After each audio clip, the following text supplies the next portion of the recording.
Hey everybody, welcome back to the Roundtable of Wraith. This is Chris bringing you some Flesh and Blood content from the greater Chicagoland area. Although you might not recognize me, you have three familiar faces on the screen. In this video, I'm joined by Jim, Ryan, and Mark.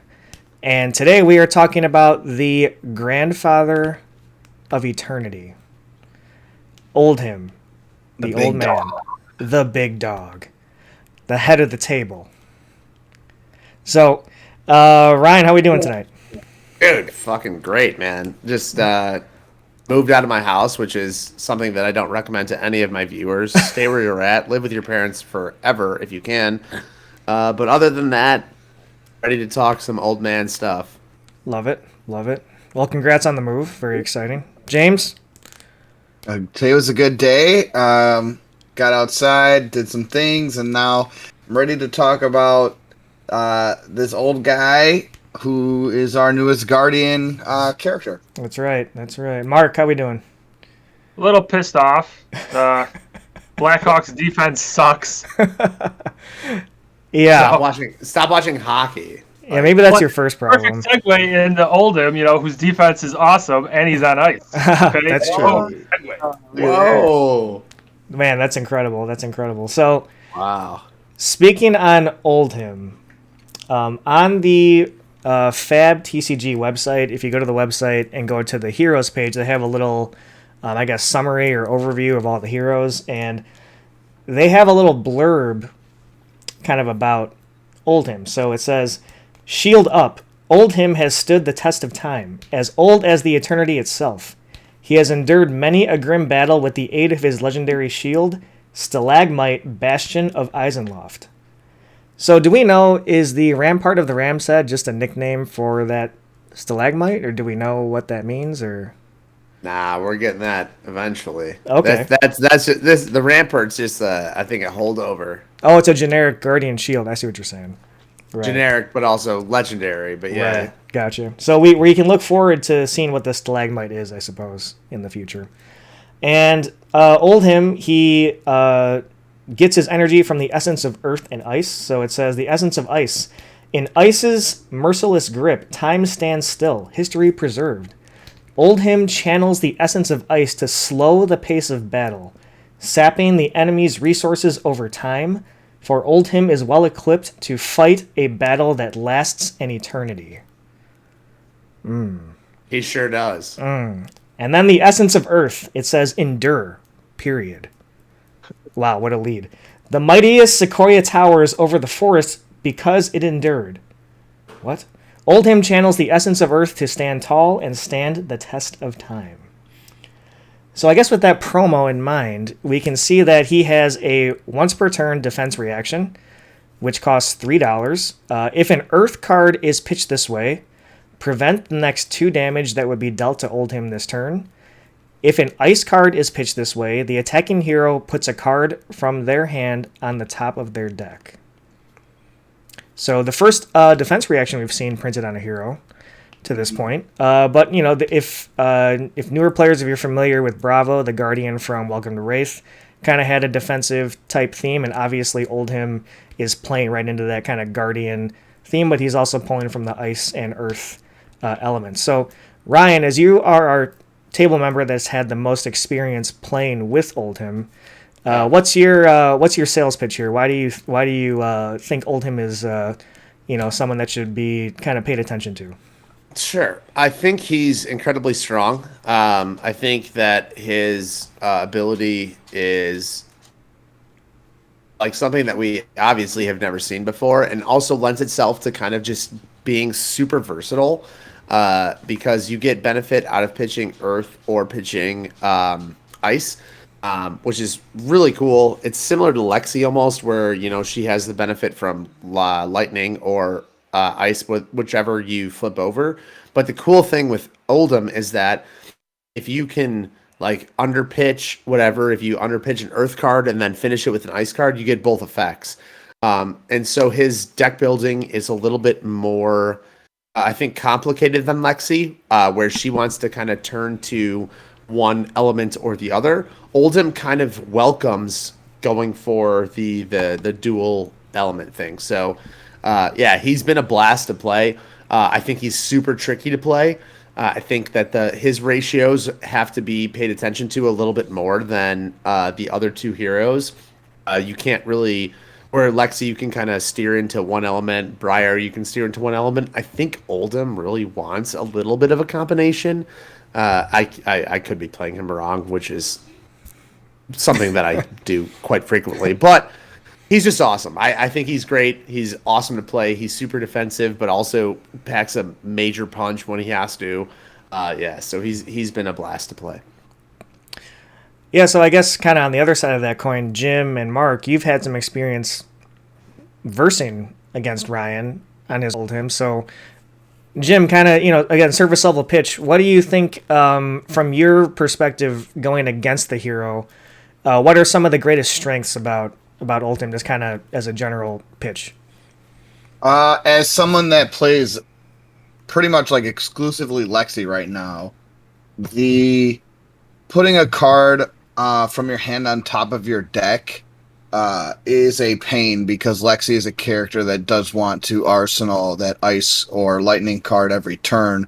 So even though sometimes it's not preventing the damage, I'd find times where when I was playing against Ryan, he would pitch the ice one just to get another card out of my hand to prevent me from making a frostbite the next turn or whatever it might be. So yeah, it's costing him a card out of his hand, but he's also setting my game plan back as well. So I thought that was interesting.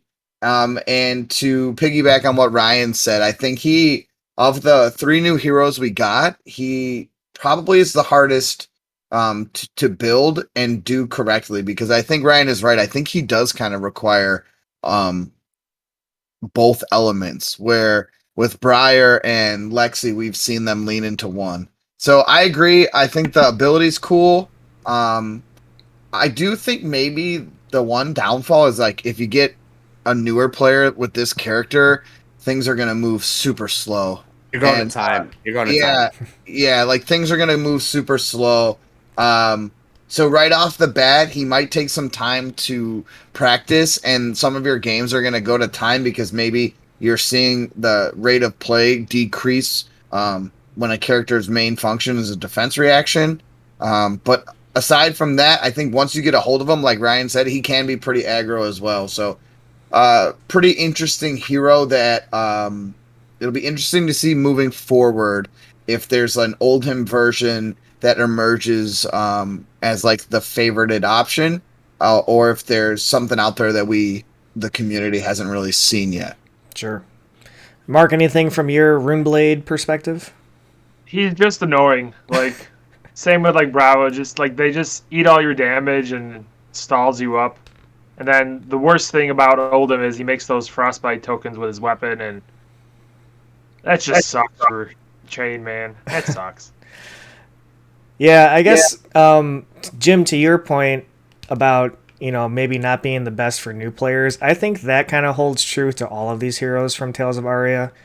Obviously adding in the essence of any element is adding a whole new layer that a player needs to consider. Like, even for me at the pre-release, I had to read the stuff like 5 times over to figure out what was going on the first time I played. So if you're a newer player, like, obviously, we want you to check out the new heroes, but it might not be the easiest gateway into playing the game. Yeah, I wouldn't recommend, like, if you're gonna get into CC, like, I mean, I would play Bravo first. Like, I think he's way more complex than Bravo, whereas Bravo's more straightforward. But I mean, he's super fun, man. He's great.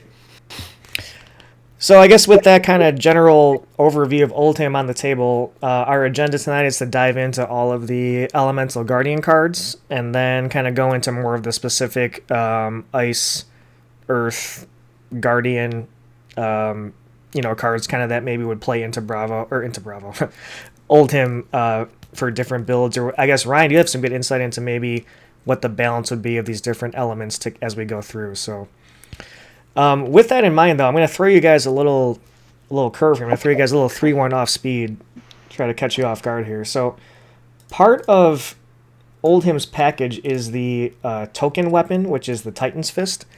So I think it's fair to talk about just the Titan's Fist is the token hammer. Once per turn action, we're pitching $3 to attack with it. And it says, while there is a card with 3 cost or greater in your pitch zone, Titan's Fist has a +1 power. So very reminiscent of the Bravo Hammer Anathos. So, again, for newer people, that's kind of playing into the Guardian theme. You want to have a lot of blues, and you're going to be pitching a lot of blues to kind of gain a benefit. And obviously that plays into Oldhim's ability where your once per turn defense reaction does cost you $3. So if you're not someone that has the chance to get the Winter's Wail or the legendary or majestic weapon, this is the hammer you're going to be playing with. So, or obviously in draft or sealed, you'll be playing with this as well. So, Ryan, as the Oldhim aficionado here, anything about Titan's Fist? I'm obviously just kind of pitching it to you here, but Yeah. Can I request that we talk about Winter's Wail next? Then, if you're gonna throw me for a loop, can I throw you for a loop here? Totally fair. Totally fair. Yeah, Titan's Fist is. It's like that's the draft. Like if you're playing sealed and you really want Oldhim and you don't pull or if you don't pull Winter's Wail, it's fine. It's a 3 for 4, and a lot of what Oldhim wants to do is block out turns and swing back with his weapon.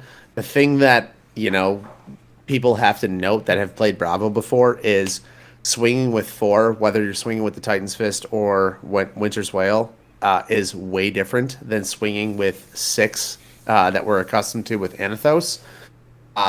Regardless of whether or not you're threatening the Frostbite, that math is relevant. The 6 from Anathos is much more threatening than the 4 from either Wail or Titan's Fist. So yeah, Titan's Fist is fine if you draft it and you have a really good pool of Oldhim cards where you really want to play Oldhim, or you kind of are forced to play Oldhim based on what you pull. Then yeah, it's a great weapon. But if you're playing CC and you have a full set, you're never playing this card. So It's garbage. Yeah, I think it's intent to be designed to play with a shield, right? So if like Ryan said, some weapons stand on their own. Some tokens that have come out in this game are better than majestic weapons that have come out in this game, and this is not one of them. And definitely, unless you're playing a shield, there's no reason, unless you want to experience like a one-handed right now and you don't have Winter's Wail, like you said. But 3 for 4 is just butt.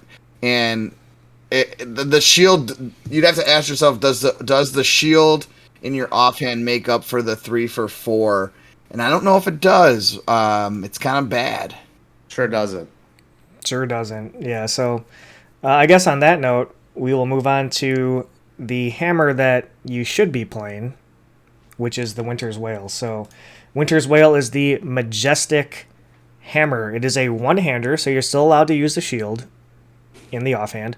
Once per turn action, $3, attack, 4 power, and it says if an ice card is pitched this way, Winter's Wail gains, if this hits a hero, create a frostbite token under their control. Well, I would say that's significantly better than the Titan's Fist, just by a little bit. It's insanely better. Yeah, so Ryan, what do you think about the old Winter's Wail here? Winter's Wail is infinitely better than Titan's Fist. The thing about Winter's Wail that makes it so great is it allows that classic Guardian strategy of, blocking out, mitigating damage, and still being threatening on your turn.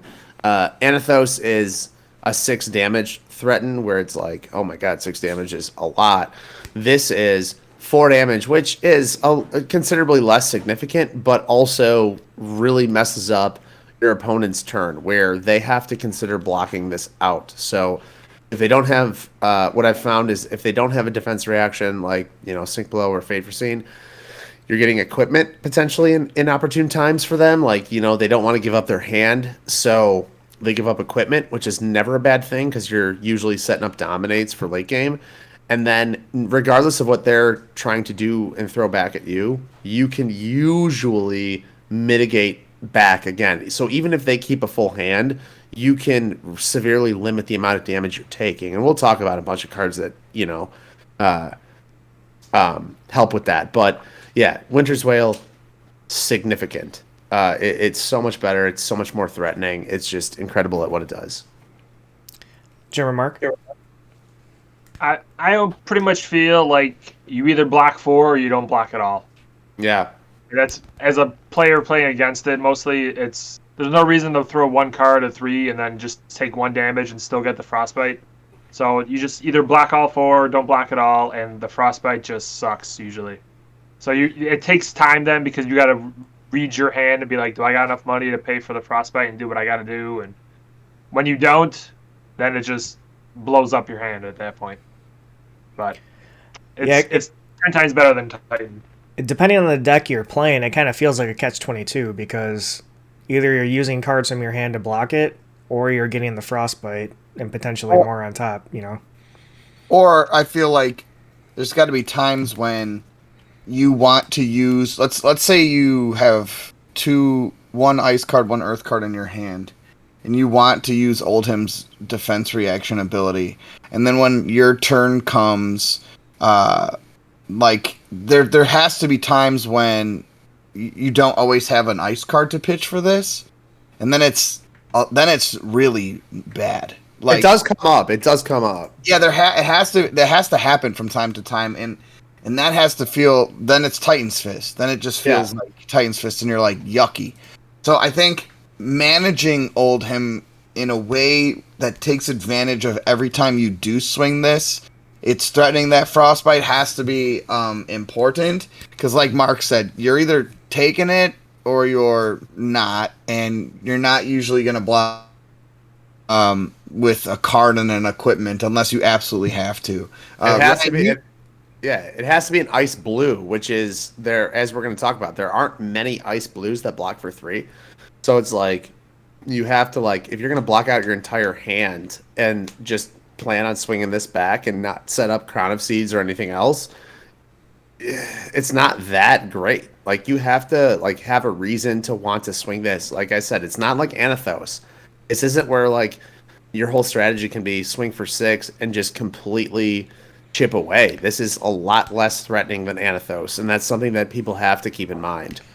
So Ryan, just right there, you said there aren't many ice cards that block for 3. Did you mean pitch for 3, or did I misunderstand what you were saying? Oh, okay, yeah. So I said block for 3, but so your pitch 3 ices, most of them block for 2, aside from Winter's Grasp. Mm-hmm. And if you're pitching an ice card, I feel like I can dive so far into what I've learned about playing Oldhim, but he's so particular of what cards he wants to pitch because he's more of a late game setup, and so. Sometimes your ice card, like a Channel Lake Frigid, doesn't necessarily feel good to pitch in order to swing Winter's Wail. You want to play that card because it really messes up your opponent's hand. So, you really have to be cognizant of, okay, am I going to just eke damage this turn and, set up? Or am I just going to block everything and then just swing Wail for 4, threatening a frostbite? It's a weird balance. Sure. I would say the first time that I played against you, I was like, oh man, Oldhim's going to be making frostbites left and right. He's going to be swinging this thing. And I was scared to see how I would manage. And Ryan's kind of right. The blue ice cards hold value, but then there's so many decision points that go along with him. Even though I've never played it, I can see the process that he's talking about. And then I obviously have a good grasp of understanding of the ice package because I study it when I play Lexi. So knowing the ice package and then knowing what this offers, it's how many? Let's ask Ryan this question: how many times in a course of a game have you swung with the effect live on average? I would say that question is interesting because it's that shapes how I block. If I have a blue ice that I know that I don't want to block with, that let's say it's a Weave Ice blue that I want to set up a dominate late game, I'm okay blocking out and swinging with that. But if I have a Winter's Grasp and that's the only ice blue that I have in my hand, I might not be swinging with that. So I would say on an average game, I'm probably swinging with the effect live 5 to 7 times, maybe. Oh, that's a lot. See, I thought it would be less. Okay. Maybe 4, maybe 4 to 6. Let's be 4 to 6. I would say it's more than 3. Okay. Let's say over under is 5. And you got to take a bet on every game when you go. Yeah, in. right. So, for me, not having a lot of experience with playing as or versing Oldhim, that was a really great kind of introduction there. And kind of with that in mind, we're gonna dive into the card pool here. So, I know that was maybe a little long-winded, but I thought that was a really good discussion, and there's a lot of really good points brought up there by from the proactive side and the reactive side there. So, the first Elemental Guardian card. I should say, if it wasn't already implied, we're looking and talking about these cards, through the view of classic constructed 60 to 80 cards for the most part. We haven't really, I don't want to speak for Ryan or Jim or Mark, but we haven't played a ton of Blitz since Tales of Aria. We haven't played a ton of Sealed or Draft. So, yeah, it's a little bit. But mainly think about this through CC. Force Sealed. Yeah. Sure. Yeah. So we're going to go through the common cards first of Elemental Guardian. And the first one we're going to look at is the Strength of Sequoia. So we've been talking a lot about ice, but this is an Earth Fusion card. So this is a Elemental Guardian action. It's an aura, so it stays on the table. 2 cost, and it says Earth Fusion, go again. When Strength of Sequoia enters the arena, if it was fused, create a Seismic Surge token. So that's a throwback to Bravo, Original Guardian. At the beginning of your action phase, destroy Strength of Sequoia, and the next attack action card you play this turn gains +3 power. And this is the red version, so the yellow is +2 power, and the blue is +1 power, and it also blocks for 3. Mr. Oldhim, Ryan, what do you got on Strength of Sequoia? This card's poo-poo. I don't like this card. I don't think if you're running an Earth heavy fuse with Oldhim, you're kind of gonna have a bad time. I don't know if necessarily that's the way to build them. I think you want to steer into the ice just to maximize Winter's Wail ability until there's like Earth support for him. And then the +3, it's the Seismic Surge you can get just running Tectonic Plating, and then the +3 is like nothing special. So yeah, I don't like this card at all. Yeah, I guess I would say, since you mentioned that great point about getting the Seismic Surge from the Tectonic Plating, this just seems like a limited plant to me. That's it. Yeah. Mark, Jim, anything? Nah. Garbage.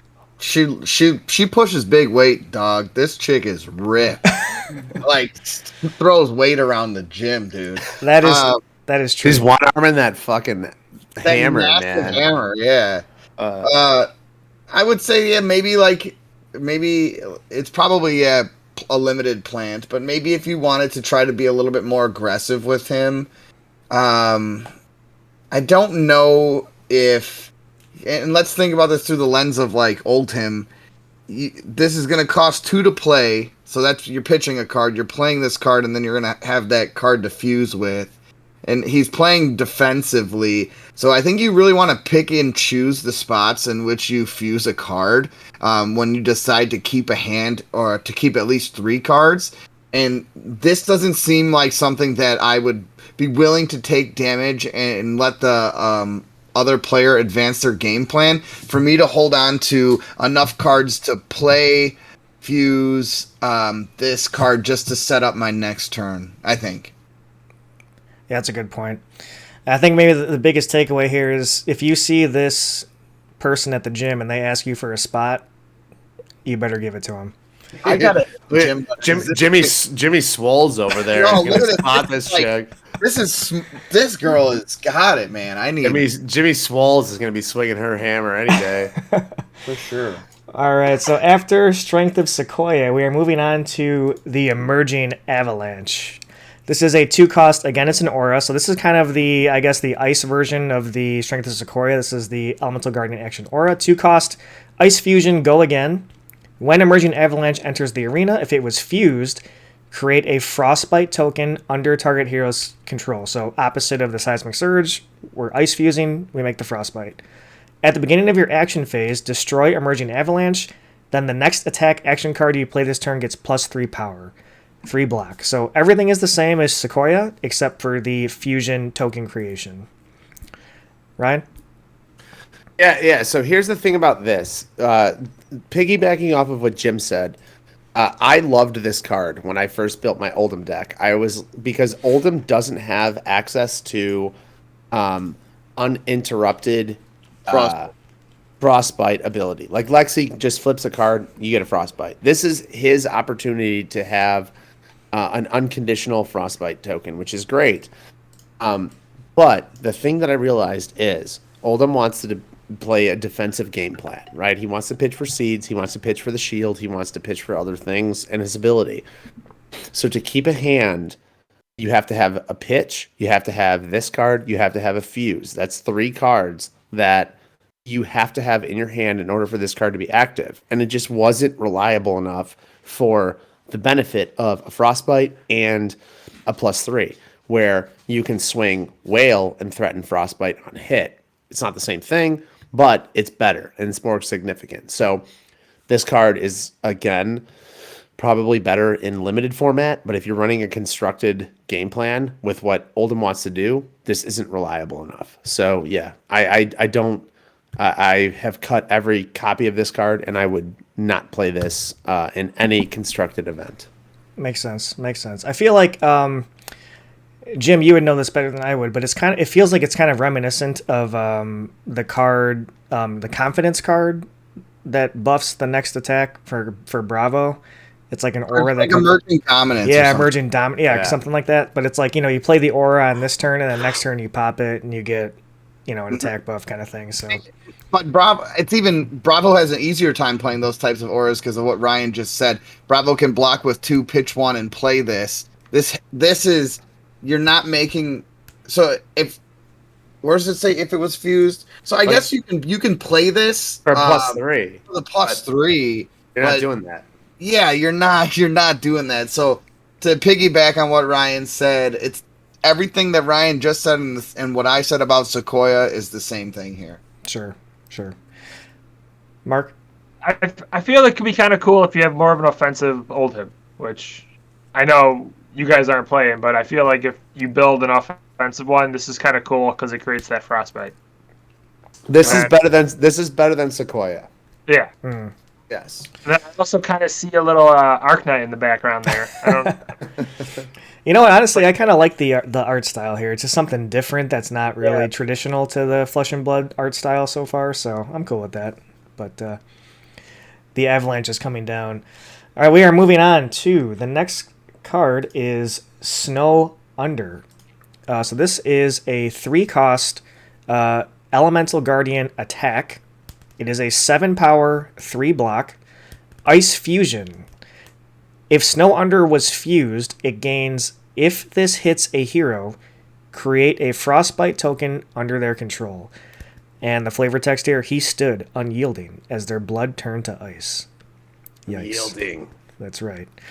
Ryan, what do you think about Snow Under here? Seems like, for me, on the surface, seems like another limited card to me, but what do you think about it for constructed?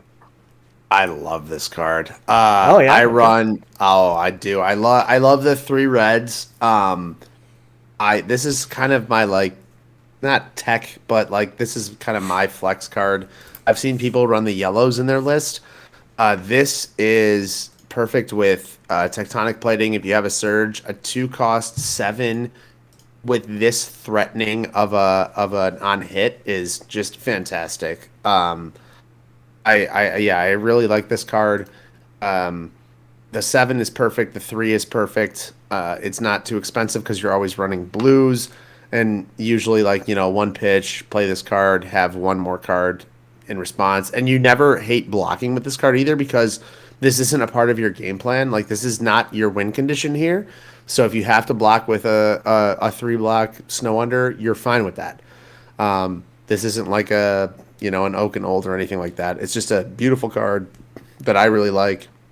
I don't know how the other guys feel about it, but well, I guess to your point there, I mean, if you like it in CC, it's got to be super strong in draft or sealed then. Yeah, 3 for 7 is Yeah. if you're drafting a 3 for 7 common, like if you confuse it and threaten frostbite, it's not dominate or anything like that, but It's a lot of damage in a frostbite, that's it. Yeah.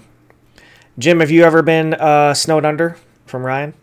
I think I have. But yeah, I kind of so are the reds. Is this a card? I'll ask this question. Is this a card? Because same concept that we were talking about. Even if it costs 2, same concept. You're still pitching and then needing to fuse this to get the bang for its buck. So are there times where let's say you have a hand, if it's an ice, a blue, and then this and something else. Are you content with holding those 3 to play this snow under? Have you felt like that has been worth it, or do you feel like you said you kind of maybe pick your spots with this? If they have an off turn, then this feels really good to play. Yes. Yeah. Is that what This you kind of? yeah, this isn't one that I am like holding my turn for. Like if I have Endless Winter, which we'll get to, if I have Oak and Old set up, if I have even Spinal or something else like that, where I can, I know that my turn is going to be significant. This is not a significant turn. This is a turn where even if I block twice, if they come at me for 6 and I block for 2, or even if a 3 for 7 with Oldhim isn't bad. Like if I have an arsenal already and I don't want to use my Crown of Seeds and I just, pitch a blue, play 3 for 7, that's not terrible with what I'm trying to do. So, yeah, this isn't one where I'm willing to take damage in order to get off, but if I do get it off, it's great. Is this a card? Frostbite. What's up? What's up, I just Carlos? like it for the frostbite. Yeah, the on-hit frostbite is annoying. Yeah, I'm not a fan of the frostbite, so yeah, it's threatening against a lot of decks.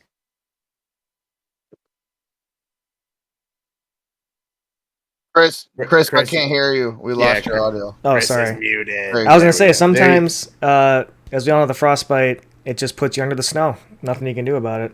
And that's about You're it. just under the snow, bro. That's right. Sorry for the mutage there, but Do you play the reds and blues, or just the reds? I currently only play the reds, but I have seen lists that play yellows. I've seen lists that only play the blues. I've seen lists that play the yellows and the blues. So it's the consensus seems to be that some capacity, some amount of this card is decent. I currently play 3 reds. I like 3 reds, but I can see myself going down to 2 reds. Okay. all right, snow under. We are moving on to Mulch. Mulch switching from ice over to earth. This is a 4 cost. 8 power for the red. That's a big daddy. 3 block. Earth fusion. If Mulch was fused, it gains. If this hits a hero, put a card from their arsenal on the bottom of their deck. That's a pretty good effect. Ryan, what do you got on Mulch? I love Mulch. Not only for my yard, but also for my Oldhim deck. This is one of the only Earth Fusion cards where I rely on Fusion. So, like, Awakening is technically an Earth Fusion card, but you don't have to have Earth Fusion. This is one of the only Earth Fusion cards where I will play. I run 2 reds in my main deck, just because 4 for 8, if you have a Seismic Surge, 3 for 8, and the effect is so threatening. This thing is so good late game. It's so good mid game. If you run enough density of Earth Fusion cards, this thing is usually relevant. And if you don't have it, again, like Snow Under, you don't feel bad blocking with this card because it blocks for 3. So this doesn't apply. This doesn't feel like feed into your end game. So this isn't like an end game card. It's just if this happens, fantastic. If not, move on with your life, and it's okay. But I love Mulch. Yeah, just kind of just as a surface level kind of reaction here. Obviously, Command and Conquer is one of the best cards in the game, and while it's not exactly the same, it's pretty close. I mean, putting it on the bottom is essentially destroying it, more or less, in that moment. So Not unless you're Mark, and you'll eventually see it again. Oh yeah, because he's gonna mill 10 cards and then play them all anyway. So Yeah. But Mark or Jim, anything to add about Mulch on the other side? I'm kind of feeling like this is a good sideboard card just against Ranger. It's great against Ranger. Yeah, it's very threatening. Yeah. But other than that, It's not a good. big fan of it. All right, Just Mulch. Next we have Glacial Footsteps. Now check out this card, fellas. This is a 6-coster. I mean, that's a lot. That's a lot of moolah there. 6-coster. It also has 10 power. Double digits down there in the bottom left corner. 10 power, 3 block. Ice Fusion. If Glacial Footsteps was fused, if the 10 power wasn't enough, it also gains Dominate. Yikes. Ryan, are you playing Glacial Footsteps at 6 cost in your deck? If you're playing Oldhim, the 3 blue Glacial Footsteps are the first 3 cards that go in your deck. I think it's automatic. You have to play these cards. They're insane. The reds, I love the reds as well. I've played 3 reds. I've cut it down to 1 red currently.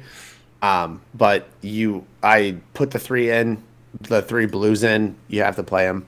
They're just the late game 6 for 8 potential dominate is just it's a closer. Call it Mariano Rivera because that's what this card is.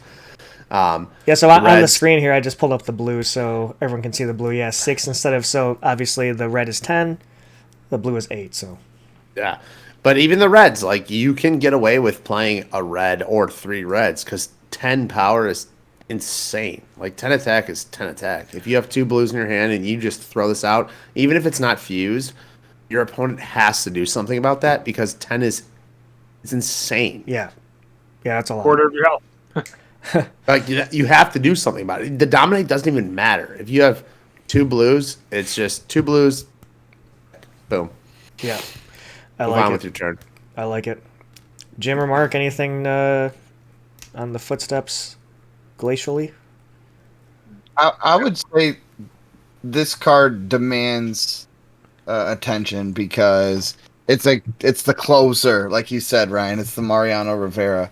Nothing that Ryan said I disagree with. I would just say like 6 is a lot, so maybe there's times when it feels awkward, and this is something you gotta maybe look to set up. And it might take some practice. Like the first couple times you see this card in your deck, you might be like, dang, I don't know if I'm ever gonna be able to pay the 6 and fuse this thing. But I think with some setup, and if you arsenal this and you use this late game to close it out, that'd be sick. I mean, I think it takes some setup, but yeah, this card's great. There's so many times where the 10 coster has come back up, or the 10 attack has come back up, like late game, and I'll just pitch 2 blues and play this, and I catch somebody on 1 or 2 or 3 health that just have like instants or just 2 blocks, and they're like, well, I can't cover this, so good game.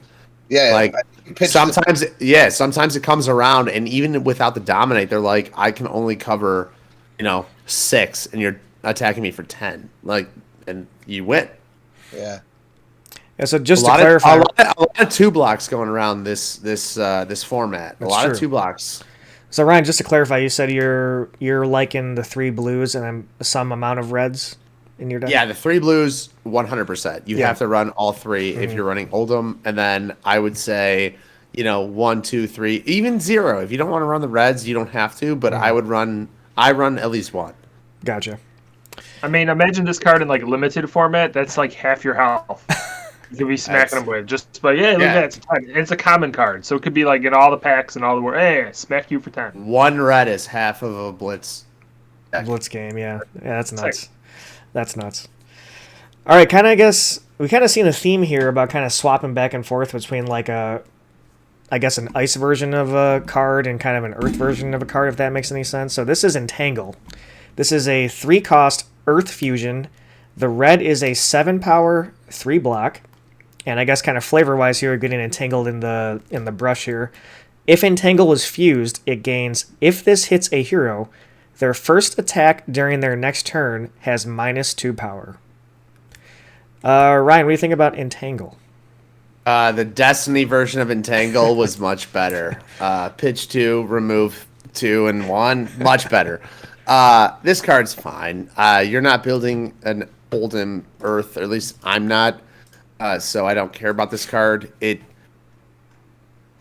Yeah, I don't steer that way because I think as of right now, Oldhim wants to be ice focused, and this isn't Mulch. Mulch is much more impactful, and yeah, I don't like this card. Destiny Entangle for the win. Yeah, I think the Destiny Entangle, or for those of you who don't know, Star Wars Destiny also had a card called Entangle, and it was one of the best removal cards in the game. So I think that's the real Entangle to be thinking about in this situation. So I'm with you. So much better. Yeah. All right, Entangle. Bah, nothing there. So after Entangle, I'm sorry, Jim or Mark, anything for Entangle? Nah. Sweet. All right, we have Turn Timber. This is another Earth Fusion card. This is a defense reaction. So first reaction card we've seen is a 2-cost defense reaction, Earth Fusion. If Turn Timber was fused, it gains +2 defense. This is the red, and that has a 6 block. So that's a 6 defense reaction for 2. This is also a rare, we should note. We're out of the commons now into the rares, so...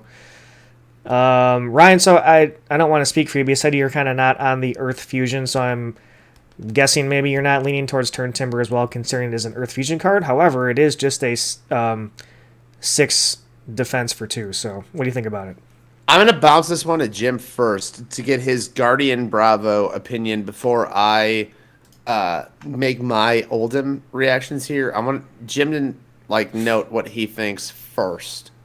The Guardian class as a whole. Jim, what do you think about this card? So, well, Chris said the 2 for 6 is interesting because we know that doesn't exist much aside from Soul Shield or what's the Shadow one called? The Guardian of the Shadow Realm. Yeah, that one, yeah. However, unmovable, I guess, yeah. Guardians traditionally like the pitch 3 cost. So when you would play as Bravo, playing red staunches are great because they have an additional benefit where it also spikes it, but it spikes it by 4 or 5 more. It's crazy. So this is essentially a staunch response. Except it's not. And the requiring of the fusions again feels like it's staunch is just better. There's no way I would want, if I'm gonna play a defense reaction where I'm gonna get this much bang for my buck, I'd probably play staunch instead.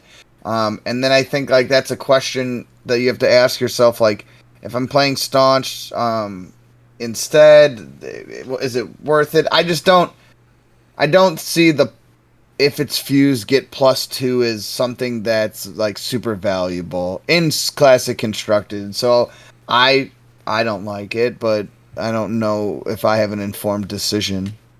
Here, zoom in on me here. Jim's right. Don't play this card, please. You look at your card pool as a Guardian player, and then you say, hey, I have this thing called Red Staunch Response, and then you rip up everything of Turn Timber that you have, and then you play Staunch Response Red. It's infinitely better. It doesn't even matter. Don't play this card if you're playing even if you're playing Earth, Oldhim, play Red Staunch Response over this card. It's infinitely better. I'm proud of myself that I got there on my own. Yeah, you did. Don't play this card. This card is not good. The 2 for 6 it's not Soul Shield. Soul Shield's insane. This card is not Soul Shield. Play Red Staunch, please. I will say in the limited format, sealed and all that, this card was pretty cool because it can go up against those dominates that Lexi gets and whatnot. Yes. So I mean, it is pretty nasty and limited and all that stuff. Limited. Maybe play it. 2 for 6 is cool and limited. Mark is right, but in CC, yes. Yeah, Mark, rip this card in half. Yeah, Mark, I will agree with you against at the pre-release, I was playing Lexi, and it just, like you said, one turn I had a really sick dominate turn, and he had the turn Timber with the fuse, and that was such an insane play in that game. It maybe almost won him the game, to be honest. Like, that's how good that was. So I think that's why it's a rare, for, like you mentioned, the sealed draft portion, but I don't know if I wouldn't play it against Briar probably, but it is really good in the mirror and against Lexi, I would say, in limited. LSS loves limited. We keep coming back on it. That's true. That's true. That was for limited. All right, turn Timber. The guy is morphing into a tree, so he's turning into the tree. So I guess that's why you have 8 defense there. But next we have Biting Gale. So this is the counterpart. Again, like I said before, kind of a theme here. This is the Ice Fusion defense reaction. The red is a 2-cost 4-block Ice Fusion. If Biting Gale was fused, the attacking hero discards a card unless they pay 2 resources. And I guess the yellow, Ryan, is just a 3-block, and the blue is a 2-block, but the text is the same. Is that correct? Yeah, that's correct. Yeah. Okay. What do you got, Ryan, on the Biting Gale? It costs too much to do something that you can do anyway. Like the 0 for 4 on a sink below is much more valuable than pitching to have this effect go off. I played around with this card. It was cute when I thought it was good. And then again, just like, Oldhim likes to commit resources to Crown of Seeds, to activate the shield, to use his defense reaction. He doesn't have a lot to be able to play this card out and then also fuse with it. So, yeah, maybe a good limited card. I wouldn't know. I haven't played a ton of limited. Mark maybe be able to, or he might be able to speak more on it than I can, but I don't like this card for constructed. Yeah, I guess it's kind of a hilarious comparison when you just said Biting Gale costs 2 and Sink Below costs 0. That's like pretty hilarious, actually. It's it should have been along the lines of the 2 for 6, and then you have flavor text. Like the other one's a plus 2 flavor text. It should be at least a 2 for 6. If this was a 0 for 4 fuse, it would be amazing. It would be so good. 0 for 4 fuse would be too good. I agree with you. But a 2 for 4 is, even with the fuse, it's laughable. All of this screams to me is turtle shell no fun, because like it's a lot of fun. Don't let him. I'm just saying I'm not saying it's not fun, but if I want to play this card on defense and I'm gonna pitch a card, play this and then fuse this card, and then when it comes back to me, I have my 2 cards in hand, and it's just, I don't know. It seems interesting, but like Ryan said, man, I'd rather play a Sink Below and then use like a Winter's Bite to make them pay to discard, and that costs, both those cards cost 0, and one of them can be a blue or something. But I get why this exists. I get it. Not my style. You're not playing this in CC, I don't think. There's better options. Staunch, Sink. That's it. Yeah. Agreed. All right, we have Jim. Sorry. I was gonna say it's pretty important that it's pretty important and impactful that we think his rare package sucks for constructed. You'll see that. Yeah. I mean, that happens to characters, but those are his rares, those 2 cards we just looked at, and we think that they're both defense reactions. They serve the similar purpose just for different elements, and we both think they suck.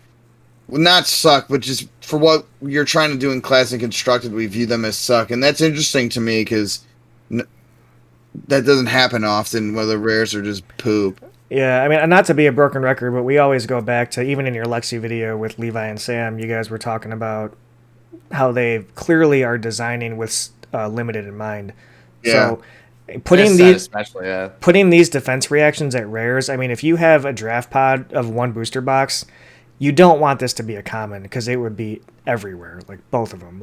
Yeah. At rare you're going to get maybe 1, 2, or 3 or 4 of them in the pod, and that's fine, but if it was a common, that'd be kind of silly, I think. Which means they must value Oldhim in draft or limited format Yeah. higher than the other two. Yeah, to make those two defense reactions a rare. Yeah. Yeah, Mark, you've played the most limited out of all of us. Have you seen the biting gale used to good effect? You mentioned your dominate thing with the other one, but 2 for 4, so you're not really helping with the dominate. I mean, you're still probably gonna take damage. And usually, I've seen turn timber a lot more. I've never played this or had someone play this against me. gotcha. Like, these are good only if you have Rampart. And, like, how many people are drafting Rampart? 0. Like, freak show them out. Like, that's where these become good in draft. Because then that extra dollar you're saying? Yeah, then it's a 5 defense reaction or a 7 defense reaction. And then it's like, okay, 3 for 7. Okay, sure.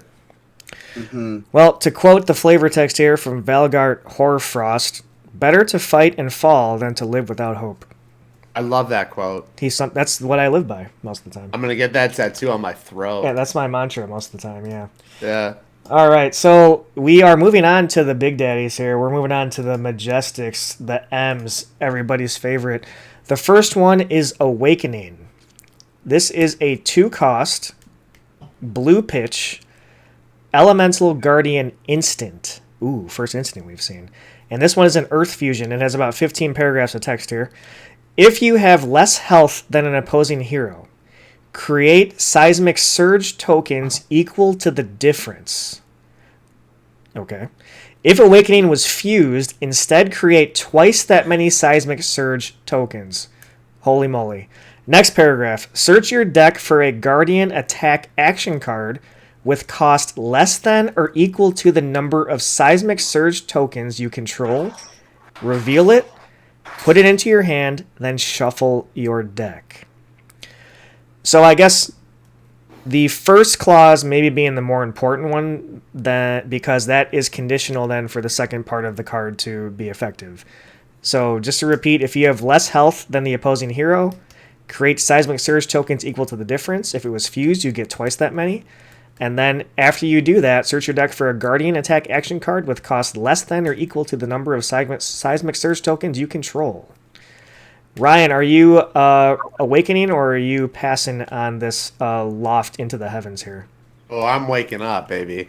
I like this card. It's an interesting balance because it doesn't block and it's not a useful pitch. Like, it doesn't fuse for anything like that. Obviously, it's blue, but the 0 block sucks. But it is a catch-up card, and it really helps with your your Oak and Old turns because you don't have to pay for anything. I played against Jim, I think, a couple weeks ago, where he was up by a considerable amount, and I was able to find a Glacier Footstep red, and I didn't have to pay for it because I was down by 6. And then I just played it for free and had an ice card in hand where I was able to fuse it. So it was a 10 dominate automatically, and I didn't have to pitch for it, which is amazing. So this card allows you to do some bonkers stuff. This card is pretty crazy. The one thing that I would say about this card, it forces you to shuffle your deck. And with Oldhim, a lot of where he shines is stacking his deck in a way that will ensure your dominates late game. So you do have to be careful with that aspect of it. So otherwise, the card surface level without the shuffle, fantastic. It allows for great catch-up potential, which really no other character has. Just find a card that you want to play and then play it, which is crazy. But yeah, I really do like Awakening. So Jim, how did it feel on the opposite side of that when that happened? It was like he said, it was a good play, and it caught him up really fast. I think the most important thing is who gives a shit about fusing this, right? No, nobody. Yeah, that's probably the most important thing. Is this is finally we talked this whole time about in order to keep a hand in play and then fuse or whatever. This is good because you can play this for the Mega Seismic Surge token or whatever you want to do for that extra resource, and then play this and still make... I mean, you don't need to make the twice as many you don't want to play this card probably if you're only down like 3 health. You want to dig back into a game where you're down by a considerable amount of health. Ideally, Oak and Old only costs 3, baby. Well, sure. So there you go. Then it doesn't even matter. You don't need the double ever, probably. I don't think you ever need the double. So it's cool that you don't even need to fuse this for it to be good. I'm liking this card in like a more aggro build.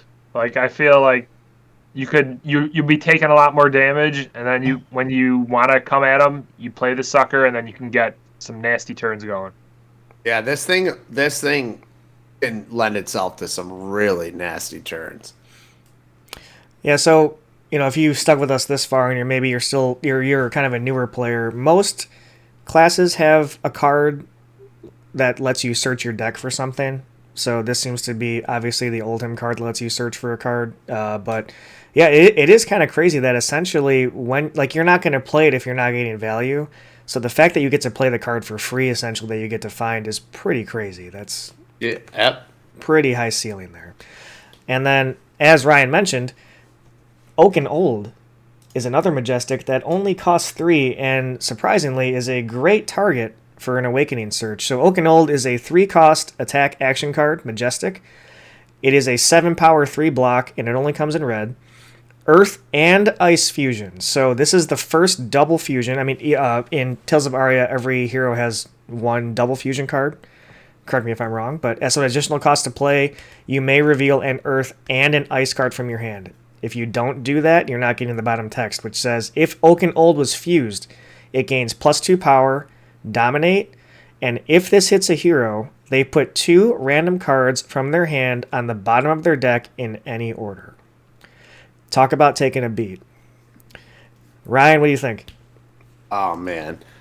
This card, this is the setup.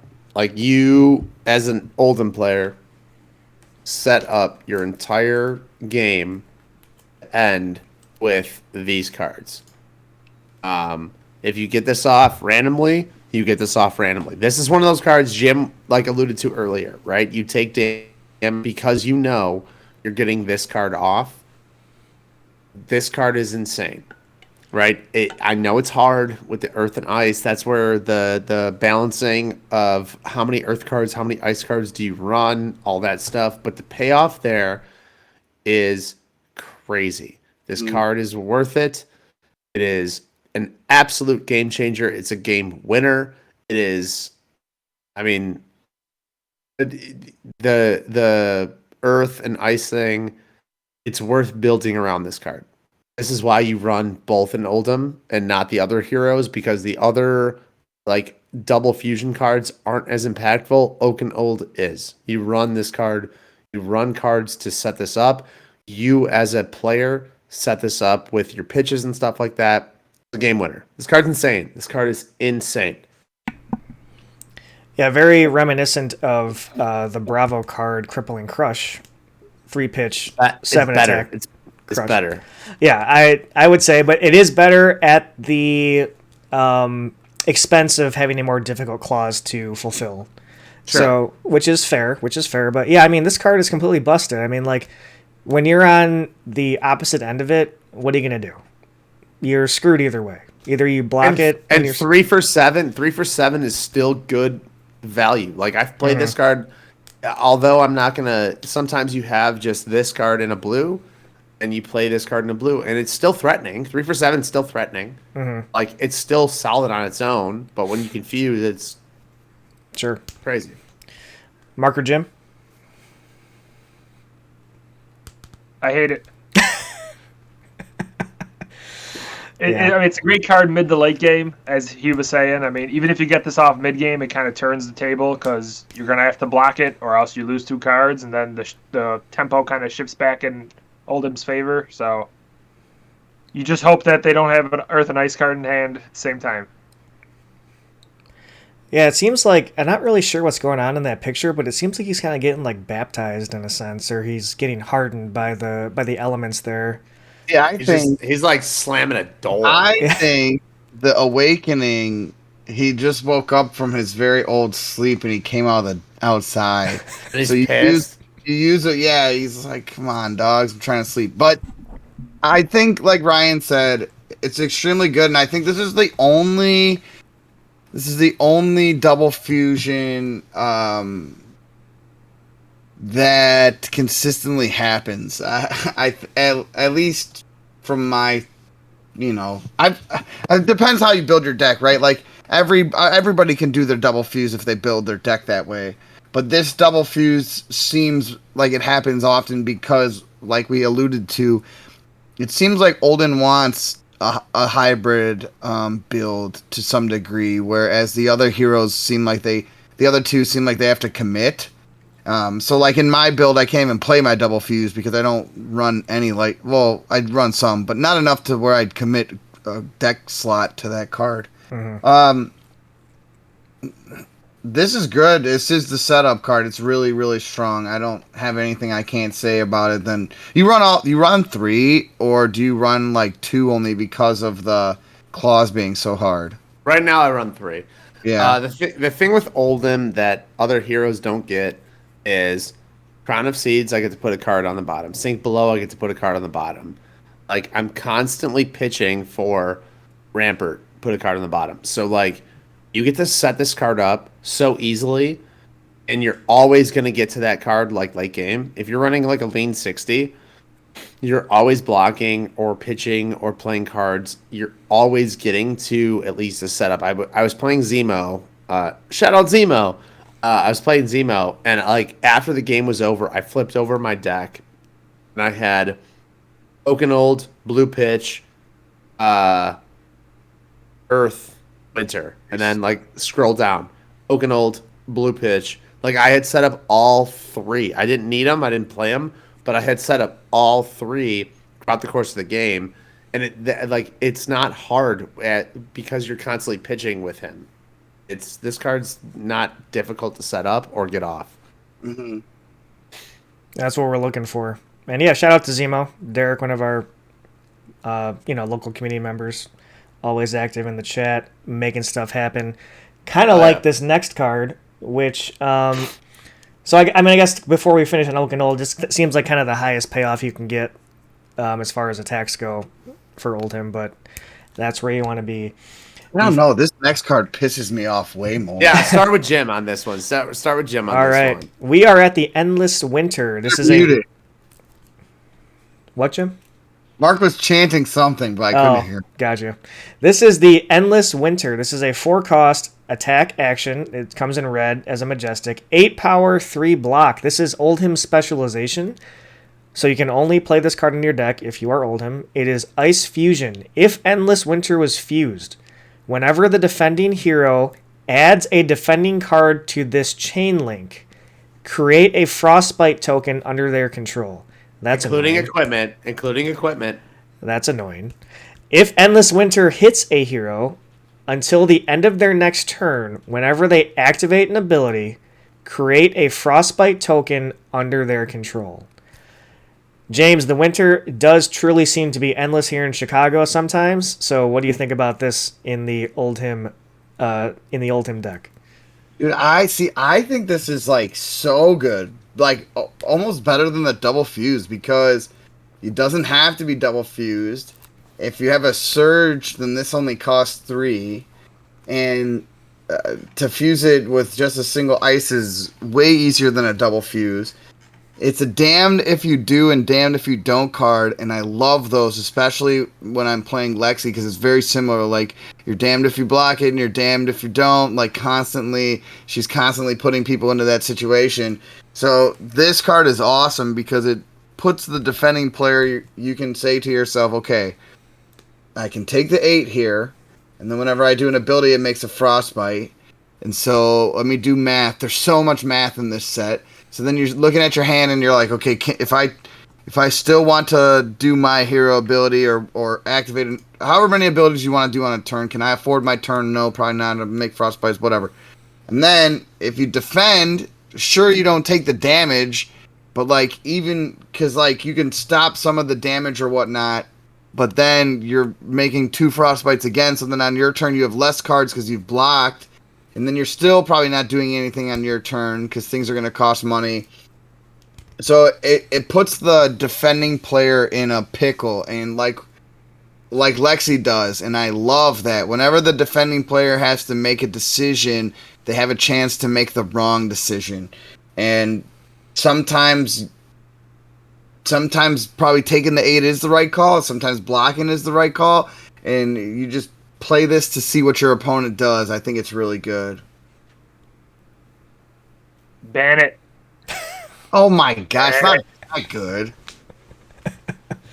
God, Jesus. So yeah, Jim, after your spiel there, I mean, it does seem to be, obviously Old is very good, but with the double fusion, slightly more inconsistent as far as getting it off. Where, like you said, this is only a single element with the ice, and that ability is punishing, to say the least. So This Ryan, is more. This is more gettable. This is more gettable than Old. And what I found is playing this with fused, your opponent is either no blocking this and taking 8 damage, and then every time they activate an ability, they have to, get a frostbite, so it sucks ass, or a full block, have no turn, and then you get to go. You retain your full hand, yeah. Yeah, so this is the ultimate switch. You're never blocking all right, I'll block 1 card, take 1 frostbite, take 5.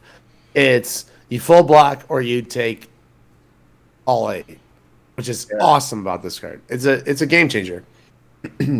This card rocks.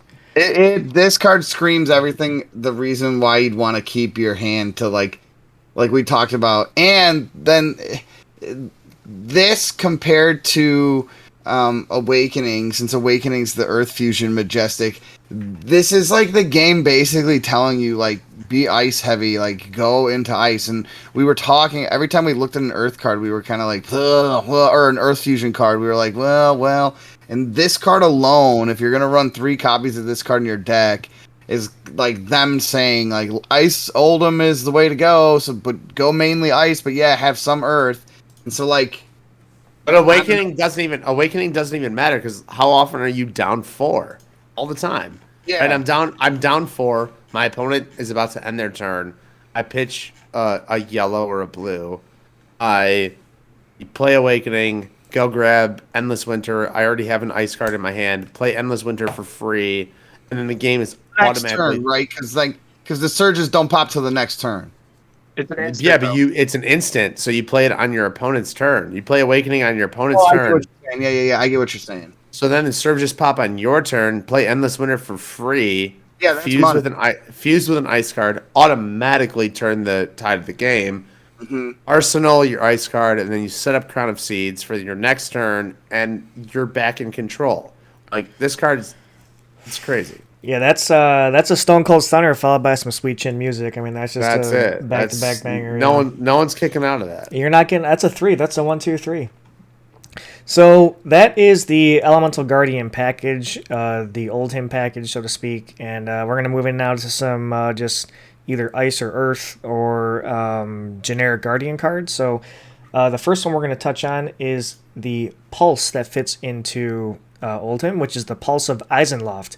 And before I read the text, I got to say, on these Pulses, I just love how the one half of the border is a color and the other half is a color. It's, oh my God. Chef's kiss. Oh it's my God. delicious. It's delicious. Yeah, and if you, unfortunately, any viewers out there, if you haven't had the pleasure of seeing one of the Pulses in cold foil, it's like the most orgasmic thing you'll ever see. That's all I gotta say. This is a blue pitch, so this blue Pulse of Eisenloft is a 2-cost Ice Earth defense reaction, 6 defense, legendary, which you can only have 1 Pulse of Eisenloft in your deck. Ice, Earth, and Elemental action cards have +1 defense while defending this turn. So I think, kind of talking from the Lexi video you guys did previously, there is a high incentive to include this card strictly based on it being an Ice and Earth card alone. So just with that in mind, Ryan, what do you think about the ability and the defense reaction?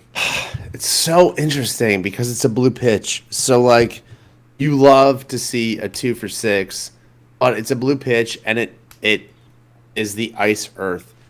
So you're always almost pitching this to satisfy both clauses of his defense reaction, his innate defense reaction.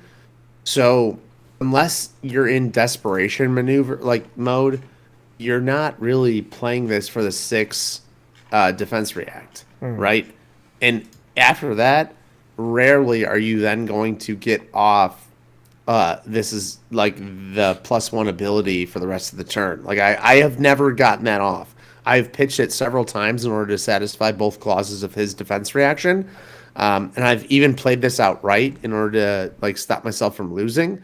But this is an interesting. I mean, you're always playing it in your deck because it's so powerful. But I don't know if the ability is as relevant as pitching it for his ability and then satisfying both clauses. Sure. Kind of for me I've been playing pretty much Briar only since Tales of Aria, and her pulse is kind of similar to where you feel obligated to play it because of the double element, but I can't recall I probably haven't played that card more than once or twice, if even that. So I totally feel what you're saying, but I feel like in like you just talked about, in Oldhim it has that extra bonus because it hits that reaction for one card. Yeah, the +2 and put a card on top is insane. Yeah, that's insane. So is that better? You have to weigh, is playing this card for 2 for 6 better than forcing them to put a card on top of their deck? Yeah, it's never. Rarely is that better. So you're almost always pitching this, or I've never had the Oaken Old with the double fuse with this card, but it'll happen one day. Yeah, it'll happen. It'll happen. We just got to get 50 more games in, and then it'll happen. Yeah, it has to. Yeah. That's the dream, obviously. All right, the Pulse of Eisenloft. Like it, every hero has a pulse, and Oldhim's pulse is fused with ice and earth, apparently. Moving on to the next, I guess this is just an elemental card. So this is Exposed to the Elements. This is a blue pitch, 2-cost instant. Earth and or ice fusion. So different than Oaken Old. Oaken Old, you must fuse both. It has to be both. But this one is a choice. You can do either just ice or just earth. And then the text says, if Exposed to the Elements was fused with an earth card, put a -1 block counter on target equipment. If Exposed to the Elements was fused with an ice card, destroy an equipment with 0 block controlled by target hero unless they pay 2 resources. Jim, as the resident Lexi player, have you been exposed to the elements and been forced to destroy some of your equipment? Yeah, Bob has done this to me, but it never feels like it's worth like after he did it, I was like, oh, so cool. That was cool that you did that. I don't know if this card's a trap or not. I can't tell. Obviously, everything you read sounds so good, and then actually playing it out and seeing it through and knowing that this is gonna cost 2 or what it's gonna take to play this. I'm just trying to see if it's a trap or if it's good enough to actually play. So it worked. I think he got rid of something like a tunic or a snapdragon or something, but I still won the game and was well, cool. But Ryan, is this a trap? Do you play this? I mean, I board 2 of them. I have never. My goal for this card is Prism. I'm going to get rid of her footsteps on turn 1. Let her commit all of her cards, and then I can instant, and she doesn't have a response. But I agree with you. I think this card, it looks so bananas on paper, and then in practice, it's was it worth all the resources that I did I have to kill those, or could I have just ordered my own game plan instead of having this card in my hand? You know what I'm saying? No way you're doing both the fuses. You're never doing both. It's never you're always doing the ice one, which is the main one. but they get a response. So you have to catch them on a turn where they commit all their cards because they're always going to pay 2 if they have Phantasmal Footsteps or Snapdragons or Tunic with a -1 if you did satisfy both. So they're always going to pay 2. So it's so like you have to catch them at the right time. And you're also committing a bunch of resources, and you're probably taking a lot of damage in order to play this, and you're also not doing anything on your turn in order to play this. So, yeah, I don't know. I think it's a trap. Yeah, I guess with all that being said, maybe this is a card X years from now when there's way more heroes to choose from and way more equipment. If there's like a matchup to where they have a bunch of powerful zero armor equipment or something. I'm just spitballing here, but like maybe that's like a sideboard card in a situation like that or something where they're just hinting at the future, like, hey, here's some equipment interaction. You have access. It kills other shields. And obviously in the art they think it's good against mirror because Guardian's going to block with their equipment, so the block value would go to 0 and maybe you block, but they're going to always pay the 2. They got so much moolah. True. Mark, anything about the elements here? No. I mean, I was actually going to say, like, probably in the future there's going to be some crazy elements with 0, and this thing's going to be bonkers. But right now it's just kind of like, eh. Yeah, agreed. So I guess speaking on that, now we're going to move into some equipment here. So the first one is an equipment that can be played by either Lexi or Oldhim, which is the Heart of Ice.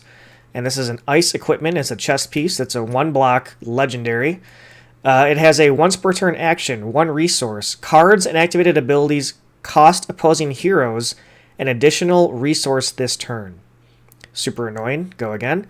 Arcane Barrier 1, very relevant in the right matchup. And it does have Blade Break. So if you decide to block with it, you will destroy it when the combat chain closes.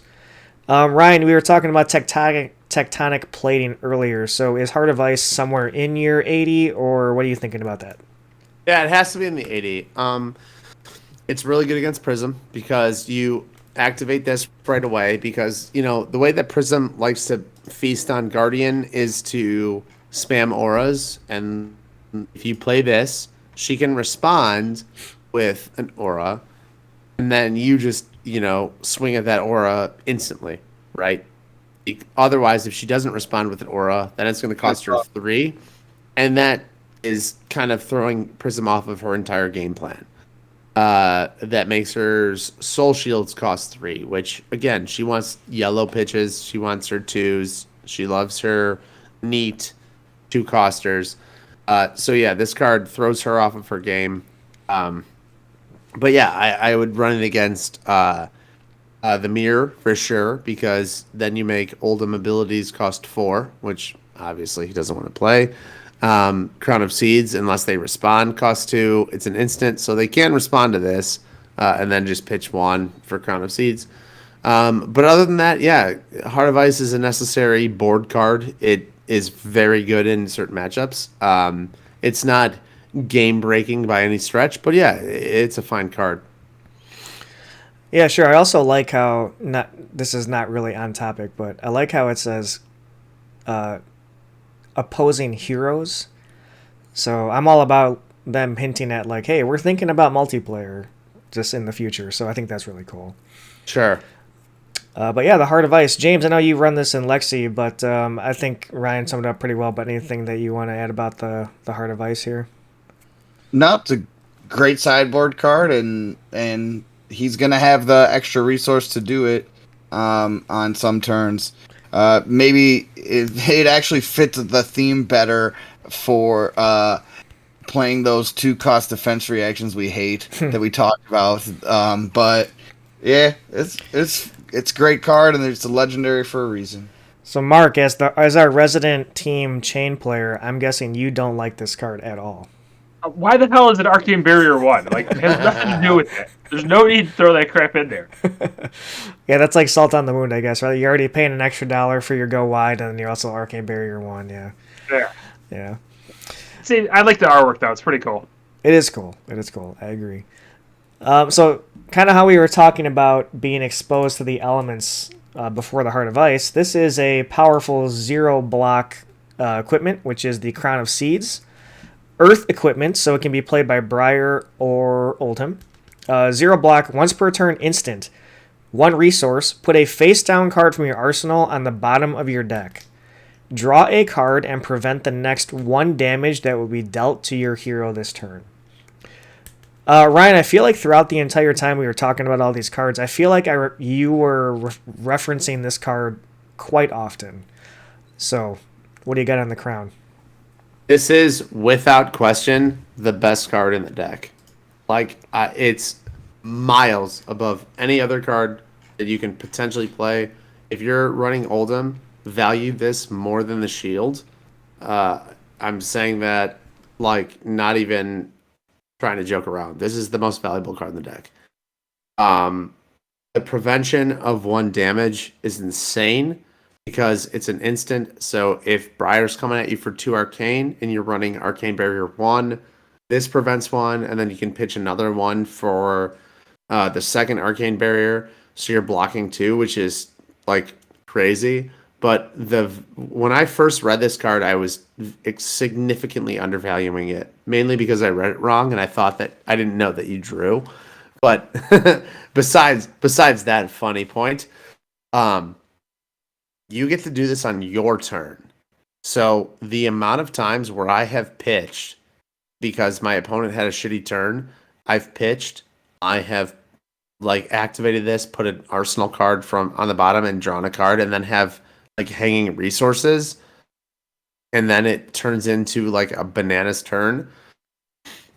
Just trust me, for you newer players or players that are so unconvinced on this card that want to turn to Oldhim, this is the best card in the deck. You will never be disappointed with anything that you can do with this card.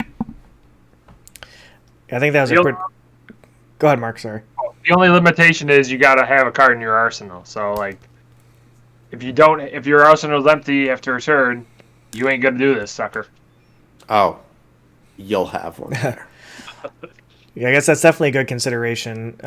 But yeah, I mean, if you look at this person in the picture, I mean that crown is just flowing and blooming. So I feel like when you're activating that card, that's how you're feeling too. I'm sure, Ryan.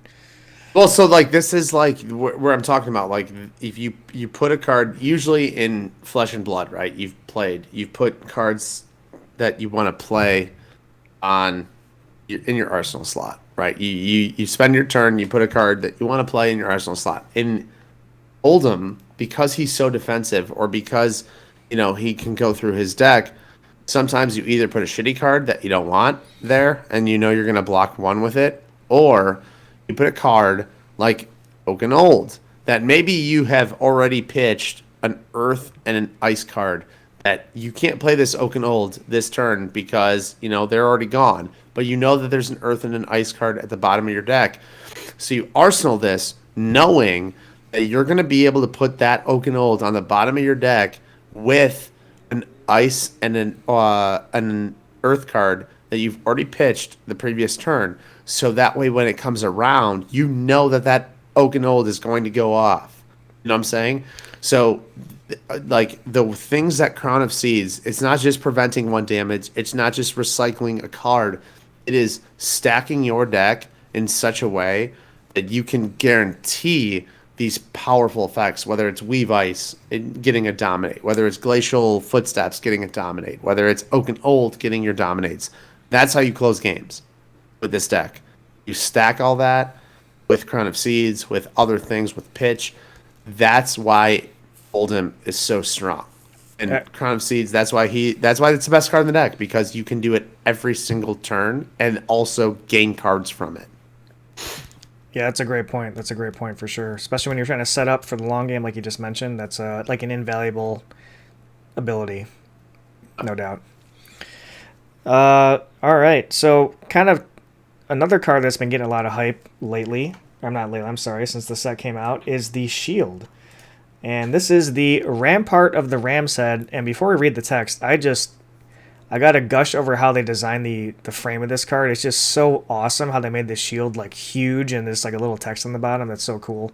It looks so cool on the table when you see it. But this is a Guardian offhand, so Bravo can use it as well. But it has a 0 block. But it also says whenever you defend with Rampart of the Ram's Head, you may pay a resource. If you do, it gains +1 defense until end of turn. So Ryan, what matchups do you think this really shines in compared to others? Like all of them, really. Like this is really annoying. Like Jim can attest. Like you're always pitching for Crown of Seeds, right? You're always pitching, so you're always preventing one. So you have resources floating. And then, usually with Oldhim, you don't care about blocking with a card. So you're already preventing one with Crown of Seeds. You're blocking with a 3 block. And then you have resources floating. So you're already covering like 5 block with shield. And then if they ever break the chain, then you just already have resources. Like your Oldhim always wants to pitch on his turn, whether it's for his defense reaction, Crown of Seeds, or the shield. So on average, you're covering at least 5. If I commit 2 cards, I'm covering at least 8, and that's fine. And that's where I'm covering 8. I have 1 card in hand, and then I pitch a blue ice card to swing with Winter's Wail. So I'm still threatening. I covered 8 damage on my turn or on your turn, and I'm swinging blue Winter's Wail. That's where kind of it spirals. So yeah, Jim can attest to the annoyance of, never taking damage because I've played him quite a bunch. Mark, I've played a couple times too. But yeah. Jim, Mark? I would say it's probably better against Mark's deck because Mark wants to play non-attacks more than Lexi does. So I hardly ever break the chain once I start shooting my arrows. So, but like he said, he'll get at least 1 use out of it every turn. And the 5 usually covers 1 arrow. So then when the next one comes in, it puts him in a pickle. But a nullify is basically an arrow a turn. And so, but it does have more relevance for when combat chains do get broken. So it's obviously a legendary for a reason, and the fact that it stacks and gets better every blocking is awesome. Mark, how have you fared against it? Because you sometimes break your chain. Yeah, I know with like the Phantasmal Footsteps from Prism, kind of did the same thing, and that I always got suckered into that crap because the other player would realize I broke the chain and it'd be like, I'm gonna move this over, and I'm like, God damn it, that's So like that until the end of the turn clause is huge, and I hate it because it's just this constant 1 block annoyance that always exists. So yeah, I always have to pay better attention to things like that. But it's super awesome if you, as the Oldhim player, remember that what constitutes a breaking of a chain, so you could constantly play it down the line. I've always found I haven't even, played it after chain breaking. Like if that gets presented to you, then fine. But just the 1 block, because you're pitching for seeds anyway, it's so powerful. Like I pitch a yellow card in order to activate seeds, prevent 1. Then I block with a card from hand. Then I block with my shield, 2 cards in hand. Swing with Whale next turn, Arsenal, and then set up seeds it's crazy. I know for me being like a chain player with the arcane, it sucks because people you'll just pitch a blue, you can do your Crown of Seeds, you can block 1 arcane, and then you can do these stupid Ram's Head. And I'm like, God damn it. Yeah, you cover literally everything. So Rampart of the Ram's Head, good overall, even better in the right matchup. So you run it. You gotta run it. You run it. Someone please actually make the shield too. That'd be cool. Oh, that'd be awesome, yeah. Next Halloween costume, I can see you with it, Mark. Oh. All right, we're moving on to a couple just regular Guardian cards here. So this can be played by Bravo or by Oldhim, and the first one is Thump. This is a common. The red is a 4-cost, 6-power, 3 block. While Thump's power is greater than its base power, it has Dominate, and if this hits a hero, they discard a card. So the effect is kind of like a baby Crippling Crush in a way, but it costs 4. I've heard on some other content creators that they like this card for limited and draft especially, but Ryan, are you thumping in CC? I am not thumping in CC. I think thump has a place though. Like I would never fault anybody for running it, but I think it's a bit of a build around. Like I think it's much better suited in Bravo. But yeah, in limited for sure. If you can pull this and a Cracker Jacks, it is crazy because Cracker Jacks automatically turns this on and it just makes it bananas. But Hey, Bravo yeah. can turn this on. He can turn this on. Yeah. This is very good with Bravo. What's up? How? Pummel? Like he's more of a pummel. By pummel, they've probably already defended with more than 2 cards. Maybe, but if they only defend with 1 card and then you go to action phase and then pummel, they can no longer defense react out of hand because now dominate's turned on. But you'd have to feel like if somebody played this against you. I don't know. Maybe. But I get what you're saying. Yeah, thumb's fine. Like it's good. I don't think it's an Oldhim card. But if it is an Oldhim card, if you're running Oldhim card or like this in Oldhim, you have to build around it. 4 cost is quite expensive. Yeah, I mean, considering it's a common, in draft or sealed, if you can somehow set up those strength of Sequoia or whatever we were talking about before, I mean, that's an insane turn in a draft or limited environment. So the fact that they're both all those cards are commons kind of leads me to think that maybe they want that to happen. But Right.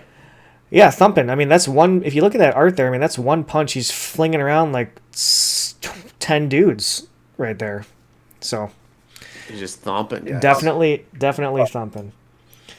All right. After thump, we have an aura called Embolden. This is a rare.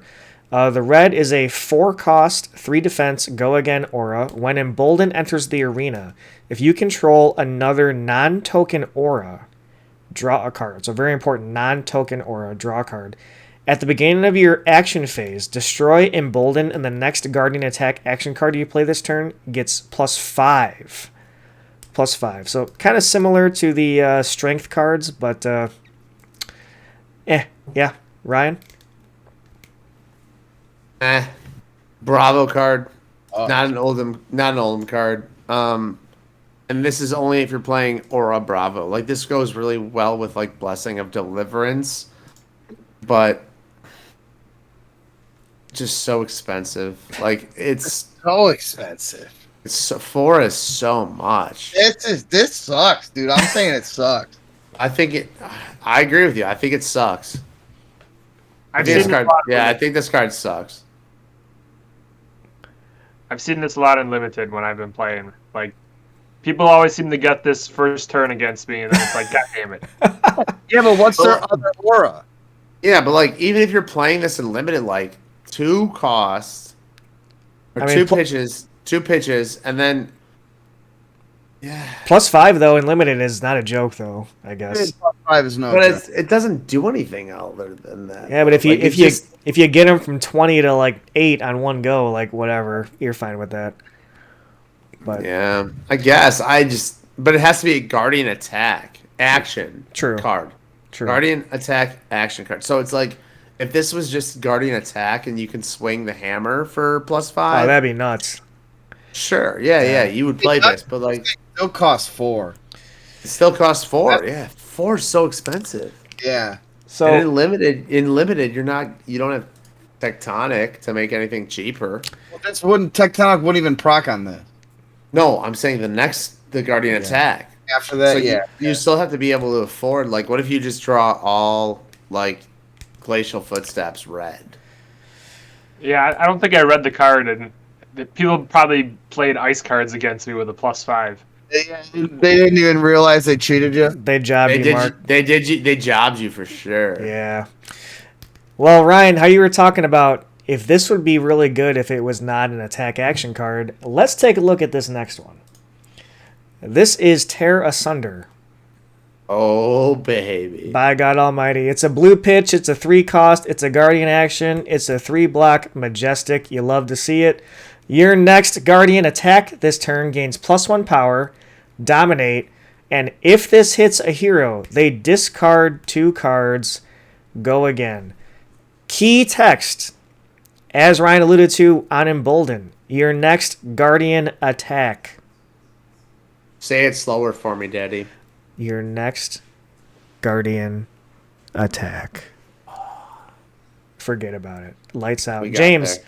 with you being the resident Bravo aficionado, I mean, do you have a poster of this on your wall yet above your bed, or what are you thinking?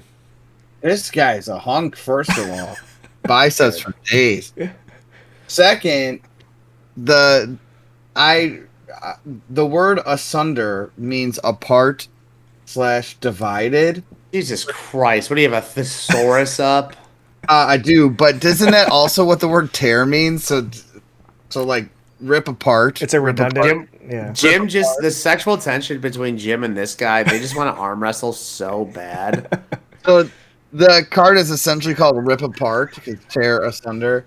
And if this happens, it's ripping apart your butt cheeks because butt cheeks. The hammer is coming at you and it's coming for your butt. It's ripping your butt cheeks. So this card is the quintessential Bravo card. I haven't made a Bravo since, and I used to play Bravo a lot. I haven't made one since the release of this new set. It'd be interesting to see how much more powerful he feels with this card in his card pool, because there's no way he doesn't spike in power to some. It's not bad. It's not bad. It's not bad. So Definitely not bad. Go ahead. Sorry, Jim. I guess so, Ryan. Obviously in Bravo, it's insane with with Anathos. We know that. It's pretty obvious that that's true. Are you tearing asunders? Are you including this in your current Oldhim? All 3. This is late game card. If you can set it up, because this card is so crazy with everything. If you have like 3 blues, including this card, so pitch a blue, play this card, pitch an ice blue, swing Winter's Wail for 5, dominate. If it hits, Frostbite, discard 2 cards. That is insanely threatening. If you can pair this with, I have a Seismic Surge, pitch a blue, play this, pitch a blue, Endless Winter, fuse. Obviously, that's the dream.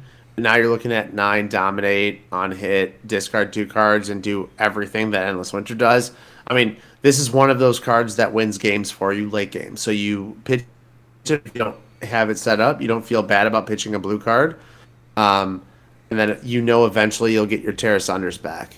This card's insane. Yeah. I mean, under that loincloth, it's actually just chaps he's wearing. He's just raw under there, so he's just letting you have it once. He's just big, swagging you. Yeah, dude, he's just flopping. He's flopping for sure. He's flopping. Elbow flopping. All right, so we're kind of running along here. We're just going to finish up on some ice and earth cards that are a little notable for Oldhim. So the first one we're going to talk about is called Cracked Bauble. Oh, just kidding. Oh, yeah. Just kidding. It's actually called Channel Lake Frigid. So this card, Jim, I believe you said you play this in your Lexi deck. But we'll talk about it. Yeah, so this is a ice card, Lexi or Oldhim. Channel Lake Frigid, blue pitch, 2 cost, ice action aura. Go again. Cards and activated abilities cost opposing heroes an additional resource. And then it has the channel ability, which at the beginning of your end phase, you put a flow counter on it, and then you destroy it, unless you put an ice card from your pitch zone on the bottom of your deck for each flow counter on it. It also blocks for 3. Ryan, is this one of the cards you're including in your deck? Yeah. Channel Lake Frigid's great. It's, everything that you want to do as Oldhim is to, put them on their heels. And if you can play this card and then still have a weapon swing potentially, and then make their turn miserable with added resources and stuff, it's fantastic. I feel like this really punishes, and as we talked about before, the go wide thing. Like Mark, this probably just really hoses you for a turn or two when he slams this down against you, right? Oh yeah, I mean, it's especially worse if they actually get 2 ice cards the next turn, because then they can keep it alive even longer. And it's just like, come on, like I'm tired of doing math here. And like 1+1 here, 1 for the frostbite. This goes away, still +1. If I twist this, +1 there. Freaking annoying. Yeah. Hey, Jim, so from a Lexi point of view, is it as crippling against you as it is against Mark? Yeah, I mean, I think it's good against everybody. Yeah. Yeah, this card is just outstanding. The only reason I wanted to highlight it is because I think if you're playing either Lexi or Oldhim, if you're picking the ice variant to lean on, this is like a must include. It's the best. It blocks for 3, and like Ryan said before earlier, not many of the ice cards do. So it's just too good to not play all 3 of these. Mm-hmm. I guess thinking about it, now that we're talking about it, the only time it would be maybe a lower ceiling is against like some class that only does one big action, such as Bravo or Oldhim. But, you know, it's still an extra buck. An extra dollar is an extra dollar regardless. He would have to pay an extra dollar to dominate. He'd have to pay an extra dollar to play the card.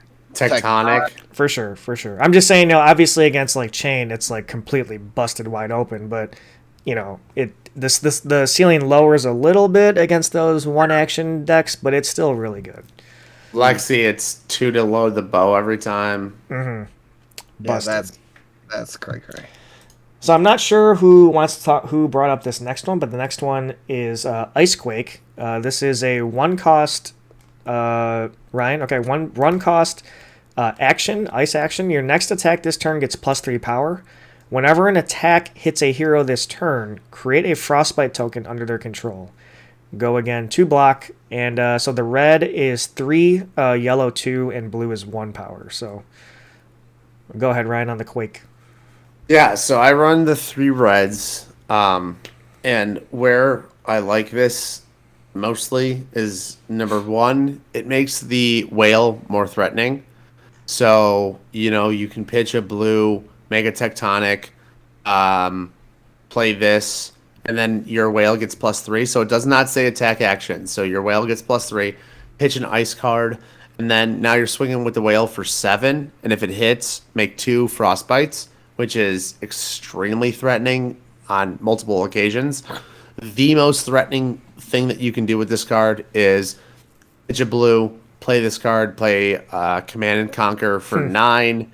On hit, make a frostbite. That is the dirtiest play that you get to do with this card, and it's unforgiving. Like this is, I mean, if you have that combo, your opponent either blocks with 3 and passes on their turn, or you're really messing them up if you caught them off guard. So, yeah, Icequake Red is great. I don't run the other 2, but yeah, I run all 3 reds in my current build. Yeah, that play you just mentioned is absolutely disgusting. Pitch a blue. Disgusting. It's a 9 cost CNC, make a frostbite. I mean, that's a blowout. That's a game-changing play right there. So on a similar vein to the Icequake, the Earth counterpart is called Earthlore Surge. So this is a 2 cost Earth action, and it says the next attack action. So only attack action card you play this turn gets +5 power for the red. So that's a lot. 5 for the red, 4 for the yellow, 3 for the blue. Go again. So I'm not sure who wants to take this one, but a very similar effect to the Icequake. So you kind of lose a little versatility. It has to be an attack action card. You don't get the frostbite, but you just get raw power. So, but also the element comes into play. You're playing all Briar. I'm sure you've rocked it a couple times. I guess that's a conversation for another day, but I guess, Ryan, you're the Oldhim player. Are you surging in the Earth, or are you just leaning more towards the ice? I'm not currently rocking Earthlore. It's a great card, and that would be the blue version for sure. That would be one that I would consider putting in. Just currently, I'm not rocking it, but I think it's a fine card. I run 3 blues that we're going to talk about in a second here instead of Earthlore Surge, but it's a fine card. Yeah. Yeah, I kind of like it with the 2 for 5. It's unfortunately Strong. I don't think That's it's strong. I don't think it's good in Oldhim, but like I kind of hinted at, it's probably pretty good in Briar. Yeah. I would agree. So, Ryan, I'm going to pull up this blue here that you mentioned, and this card, surprisingly, I also really love this card. It's kind of been a sleeper, to be honest, for me, until I kind of was building the deck and looking at the card pool. I'm like, this thing blocks for 3? Like, what? Okay. Autumn's Touch. This is a Earth attack action, and I got the blue up here. 3 pitch, 3 cost, 5 power, 3 block. Period. The end. The Hand of Autumn sweeps the land, guiding life towards rebirth. So, Ryan, obviously we've been talking about blue pitches for Oldhim, so you said you include this in your deck, and it's an Earth card, so... This was not the card that I was hinting at that I'm... Oh, I know what you're talking running about. in. Yeah, Sorry. No, you're fine. But I do run 3 blues, 3 yellow Autumn's Touches in my Oldhim build, just because of 3 block. I think the yellow card is a very big sleeper card because I can underpitch with the Earth and then finish it off with an Ice to try and get both of Oldhim's abilities, and it blocks for 3 outright, which is very nice. It has a 6 power attack for the yellow, so it's good against Prism. So I think that Autumn's Touch, just in general, is just a very good card for Oldhim yellows and the blues. Mm-hmm. Mark or Jim? I mean, it's your standard pay and smack. I mean, if you need the Earth, like he wants the Earth for Oldhim, it's awesome. I mean, for sure. Yeah, even for me, being from a Briar perspective, you know, when you go through the Earth cards, this is like the only one that blocks for 3. Yep. All the other ones block for 2. I mean, granted, in Briar, it's a little different because you're kind of also looking at the attack or non-attack action, but, like, you don't always get an embodiment of Earth, so you need some 3 blocks in there, and it's a 3 pitch, so... yeah, it's a really cool card. And it's just funny how it's just so vanilla, but it's like so playable. And even like the red against Prism, if you need an extra sideboard card against Prism, like that's just a really cool design element there. So, Ryan, I'm going to try to get to the next card that I thought you were talking about, but apparently I wasn't. So I got the blue So Tomorrow. There you go. Pulled up here. So this is an Earth action. It's a 1 cost, and it says put target Earth or Elemental action card with cost 2 or greater from your graveyard on the bottom of your deck. Banish So Tomorrow. If So Tomorrow is played from Arsenal, draw a card. Go again. So I believe correct me if I'm wrong, so the yellow is a 1 cost and the red is a 0 cost? That's correct, yeah. Yep. Yeah, so Jim kind of showed me the way here with cards from Arsenal, drawing a card with Polar Blast and stuff, and his Lexi. And so I was looking at like what I can do because, you know, with Crown of Seeds, you're constantly like, you know, using your Arsenal slot. But So Tomorrow is one of those where if you have it there and the turn's not threatening and it's late game, this is like basically a better remembrance almost, or not a better remembrance, I shouldn't say that, but a pseudo remembrance where you are putting a card back on the bottom of your deck. You don't have to shuffle, which is a beautiful thing. You get to put it back in, so it's more of that like Oldhim, Oak and Old stacking that he wants to do. But you do get to draw a card, which is also very relevant, especially in Oldhim where a lot of his cards are more expensive. And the good part about So Tomorrow with Oldhim is that most of his cards, if not all of his elemental cards, are more than 2. So you don't feel bad about running the blue version versus the yellow or the red. So I run So Tomorrow so I run 10 Earth cards, including Pulse of Isenloft. So it's the 9, the 3 Autumn's Touch, the 3 Autumn's Touch, yellow, blue. I run 3 blue So Tomorrows and then the 1 Pulse. So that's my 10th Earth card, and I think that's a fine number. Yeah, it's kind of... I feel like Jim also kind of opened my eyes too. What's the ice card that draws from the Arsenal? What's that one called? Say again, Jim? Polar Blast. Yeah, Polar Blast. I mean, like, Polar Blast, So Tomorrow, and Electrify in their respective builds are just very strong. Like this, the replacement effect alone is like such a good effect. Like, as we all know, drawing cards is never bad. So those are just really cool cards, and they're also commons for limited play, which is even more insane if you think about it. The next card, I believe, Mark maybe wanted to touch on, but this is the Tome of Harvests. Earth action, majestic. Blue pitch, 3 cost. As an additional cost to play Tome of Harvest, put a card from your arsenal on the bottom of your deck. Draw 3. Go again to block. And you just said, I mean, drawing cards is never bad. So this sucker gets you 3. You pitch 1. You put the arsenal on the bottom. I mean, it's probably better for like a more aggro build in Oldhim, where you want to get the cards and start smacking. But I do like this card, and I'm sure there's a play for it in Oldhim. I think so too. And the artwork's fantastic. Artwork's gorgeous. Yeah, so Ryan, you said you already named us your 10 Earth cards. Do you think, is this something you toyed with at any point, or you haven't tried it yet, or what are you thinking? I played it initially, and once Crown of Seeds, I know I say that card all the time, but I'm always using the Crown of Seeds ability. So rarely on my turn do I have a card in Arsenal, a blue pitch Right.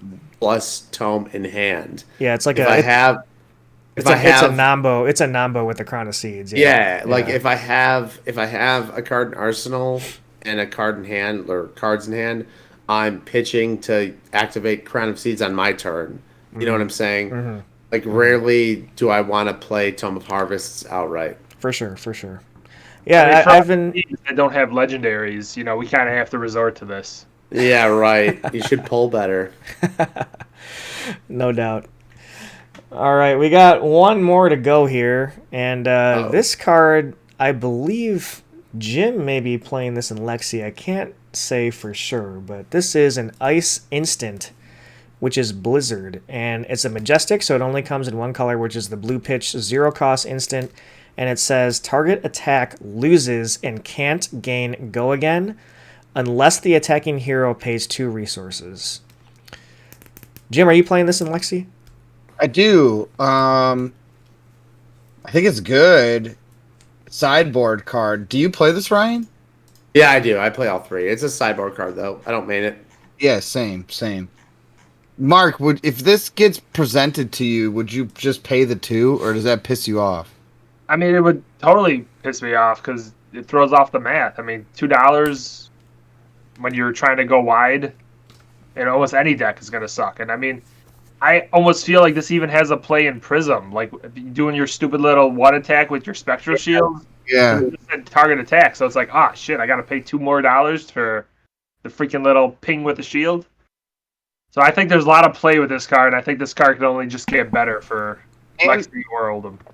Her auras would lose go again too. Yeah, absolutely. Yeah, so I mean, there's Like her, you know, I know we're talking about the spectral shields, but just like her attacks, you know how they do like I'll play a war tune and then I'll ping. Mm-hmm. Yeah, so there's a lot of cool play, and especially it being an instant too. I mean, there's some good stuff there. Yeah, this throws her off especially. And it costs 0, which is even better. Between the blinding snow and biting cold, the bleak expanse can quickly prove fatal to anyone foolish enough to traverse it. Don't traverse it. Don't traverse, guys. Stay inside. Stay warm. Forget it. You're not going again. You're just staying in. Or you're losing out. What are we doing here? What are we doing here? Well, that brings us to the end of the card pool for Oldhim, Grandfather of Eternity. So hopefully from this, if you're still with us here at the hour 53 mark, you've gotten some good takeaways. And like I said, Ryan has been the main team member to be really playing and refining. And, you know, I feel like he definitely has, to say the least, this is an undersell, but had some really good insight and points as to kind of breaking down everything in our deep dive here. And I also really like having, for me, having very minimal XP, it really helps to have the other side in here as well with Jim and Mark. So, Jim, Ryan, Mark, anything to add before we dip out here? Nothing from me. Yeah, I'm going to come out with, I'm going to start, now that this is released and we get a little bit of time to marinate here, I'm going to release a series of videos that go over my Oldhim build, why I pick cards in my certain deck. So I will release that hopefully soon. within the next couple of days if I have time to record. Hopefully, what's today? Saturday? Saturday. So yeah, hopefully by, Tuesday, Wednesday, I have a video out showing my deck list, why I have cards in there, and detailing my list. So be on the lookout for that. Otherwise, thanks for listening. Ban endless winter. Ban endless winter. Fuck Garlet. Like Garlet's played Chain for a whole cycle, and he's calling for one card. Like, Plays fuck Garlet. I was gonna Don't listen say to this guy. after Ryan releases his deck breakdown video, we'll have a Garlet's reaction video Yeah. as a rebuttal and just busting you up for just how No, how I'm just stupid gonna it is. I'm just gonna hold up like Seeds of Agony as I'm talking about it with a middle finger and Garlet's face on it. Just be like, here you go, you stupid. Mark, we need to play soon. Oh, totally. Yeah, record that. I think you're Record gonna it. hate Yeah. Lexi more than Oldhim. Record it. Make it a I'm video. proud. Yeah. But I don't want to put words in anybody else's mouth, but for anyone that's watching and has been watching, really appreciate the views that we've seen. We're up to like almost 600 subscribers now, so it's been really cool to see. So thanks for commenting and just watching. Apologies if we don't get back to your comments, but we're all very busy people. Very busy. A lot of responsibilities. So...